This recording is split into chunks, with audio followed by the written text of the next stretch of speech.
Halo, what's up guys? Ketemu lagi dengan saya Arturo di sini yang pastinya wong Jowo yang tidak meninggalkan Subosito.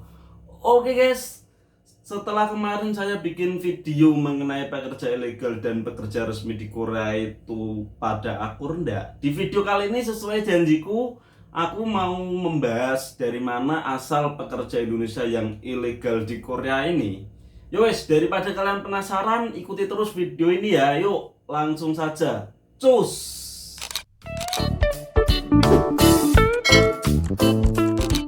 Oke, assalamualaikum warahmatullahi wabarakatuh. Buat yang baru gabung, salam kenal. Buat yang udah stay di channel ini, terima kasih banyak. Semoga sehat selalu dan sukses menyertai kalian.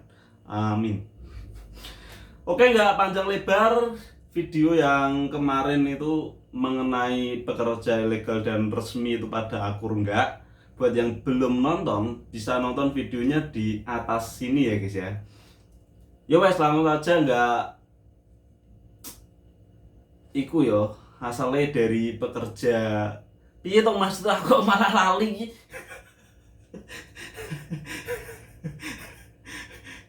Oke guys, sabar. Maksudnya pekerja yang ilegal di Korea ini jumlahnya sebenarnya banyak nggak sih pekerja ilegal di Korea menurut sebuah situs yang saya baca, situs resmi dari pemerintah Korea. Pekerja Indonesia sebenarnya ilegal di Korea ini nggak banyak. Jumlah pekerja ilegal atau warga ilegal di Korea yang paling banyak itu diduduki oleh dari negara-negara lain, salah satunya dari Cina, dari Thailand, dan juga dari ada Rusia juga. Negara kita termasuk pokoknya nggak begitu banyak, tapi ya lumayan lah jumlahnya. Kira-kira ini kenapa kok orang-orang Indonesia bisa jadi ilegal di Korea, nekat jadi pekerja yang ilegal? Jadi gimana ya guys ya? Jadi pekerja ilegal itu bukan merupakan sebuah pilihan, tak katakan ini adalah sebuah keterpaksaan dan juga keadaan yang membuat mereka jadi ilegal. Salah satunya ini berasal dari fishing. Kenapa dari fishing kok bisa ilegal? Ini mungkin sudah menjadi rahasia umum ya, kalau fishing di Korea khususnya sini ini benar-benar dunia yang keras. Apalagi kalau misal dari Indonesia ini nggak punya basic dari perikanan atau kerja di laut, ini benar-benar akan menjadi sebuah hal yang sangat berat.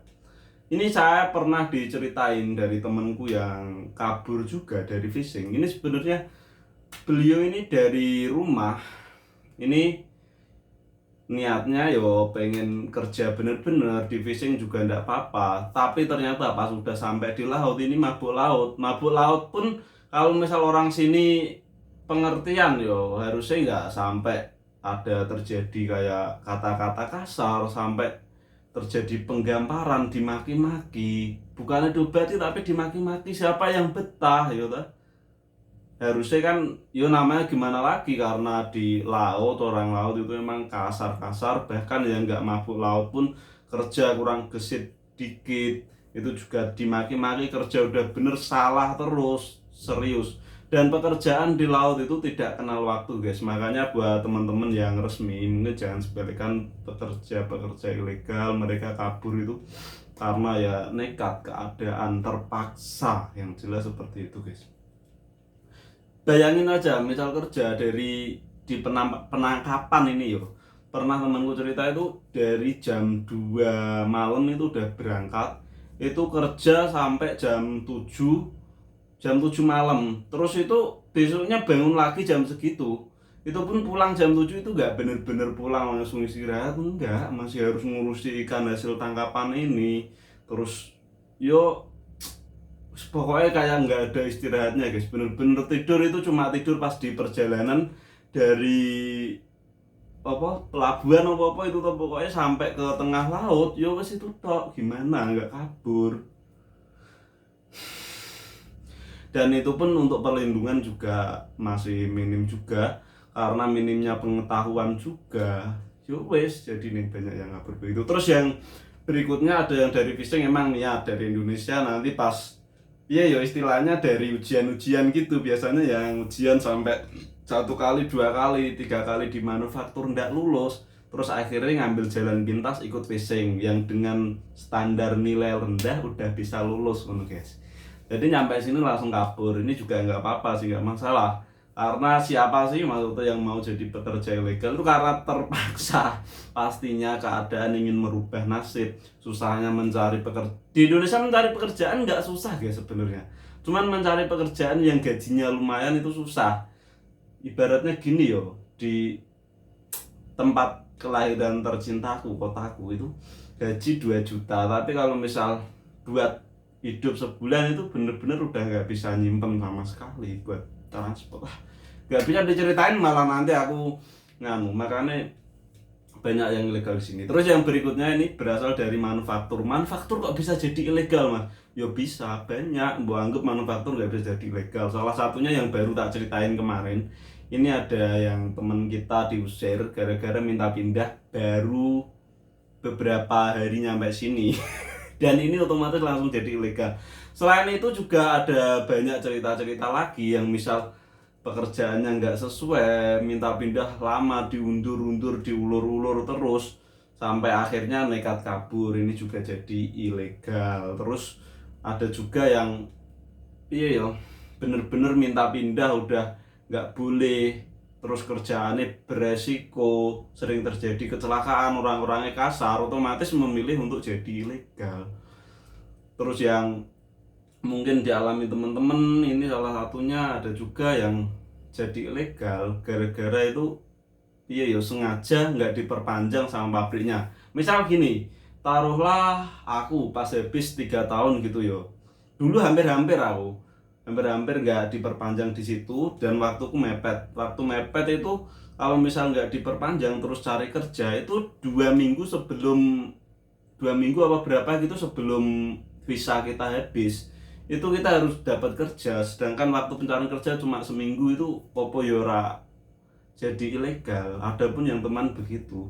Terus yang manufaktur terakhir ini ada yang jadi ilegal itu gara-gara lupa nggak diperpanjang, karena mungkin keteledoran orang kantor dan juga orangnya sendiri lupa ini habisku tanggal berapa gitu, mungkin terlalu sibuk kerja capek sampai nggak inget kalau misal visanya habis. Jadi untuk teman-teman mungkin yang nonton video ini yang udah mau 3 tahun, yo tanya pabriknya pas kurang 3 bulan, tanya konfirmasi ini aku nanti mau diperpanjang enggak gitu. Kalau misal mau diperpanjang untuk amannya 2 bulan sebelum masa kontrak habis ini minta diperpanjang saja untuk lebih amannya. Tetapi ini ada satu cerita yang agak iya ya ketunggu yuk. Ini temenku ada yang kemarin kan habis yo pas waktu dapat apa corona ini kan habis dia 2 bulan sebelum habis kontrak diperpanjang, terus pas habis dia perpanjang ini ternyata ada tambahan corona dan ini dia nggak dapet. Tapi nggak apa-apa. Daripada kamu jadi ilegal ya kan, dapat tambahan visa setahun, ini nggak dapat, ada beberapa orang. Ya nggak apa-apa sih pokoknya, berarti belum rezekimu gitu aja. Terus yang paling terakhir ini yang apa ya, mungkin bukan terakhir sih, mungkin banyak juga dialami teman-teman ini pengen banget ke Korea karena tergiur dengan banyaknya gaji yang diupload orang-orang. Itu orang-orang kenapa sih pada nguploadin gaji, kan orang jadi pengen loh, pengen ke Korea sampai bikin visa turis begitu. Tapi teman-teman juga nggak boleh ngeremain teman kita yang ilegal melalui jalur visa turis, karena visa turis ke Korea nggak semudah yang kamu bayangkan guys. Banyak teman-teman kita yang sampai di Incheon ini ditolak banyak banget karena syaratnya harus diantaranya bisa yo, cerita dari teman-teman sih harus mengunjungi beberapa negara, jadi di paspornya ada cop dari negara-negara lain, khususnya yang mau lancar itu dari negara Eropa. Terus bahasa Inggrisnya juga harus lancar, terus ada tabungan juga, itu pun juga belum tentu lolos, untung-untungan rezeki. Jadi buat pekerja resmi mohon untuk tetap akur dengan pekerja-pekerja yang ilegal selamanya gitu. Prosesnya rumit guys pokoknya. Terus yang terakhir, ini terakhir, bener-bener terakhir guys. Ini sumber dari mana asal pekerja ilegal. Ini yang terakhir dari visa undangan. Jadi misal aku di sini ini punya visa E9 yo. Kalau E9 nggak bisa ngundang kayak isi setahu. Yang bisa ngundang keluarga itu visa E7. Jadi ngundang keluarganya ke sini. E9 bisa. E9 juga bisa sih. Ngundang maksudnya dengan keperluan misal ya alasan sakit apa gitu kayak bisa. Nanti yang diundang ini saudaranya punya visa C3 di sini, visa kunjungan. Tapi bablas sebagai jaminan orang yang resmi seperti ini. Terus kalau salah mohon untuk dikoreksi yo bagi yang tahu teman-teman. Terus yang terakhir ini dari visa E7 ini ngundang keluarganya tinggal di sini. Terus yo tetapi dokumennya tidak diurus dengan benar. Ya wes guys, mungkin itulah beberapa sumber pekerja Indonesia yang ilegal di Korea. Pokoknya buat semuanya teman-teman yang resmi maupun ilegal, mohon untuk akur-akur terus damai selamanya, jaga silaturahmi dan tak doakan mudah-mudahan rezekinya lancar terus, tetap berhati-hati karena sekarang lagi rawan guys. Pekerja ilegal di Korea ini lagi rawan. Terus pokoknya intinya kalau misal nggak kriminal, pekerja ilegal itu di Korea insya Allah aman. Di video berikutnya bakal tak bahas maksudnya seaman apa ya pekerja ilegal di Korea itu, maksudnya pemberlakuan pemerintah sampai pemberlakuan di pabrik itu seperti apa, tak bahas di video berikutnya. Yowes, terima kasih sudah menonton.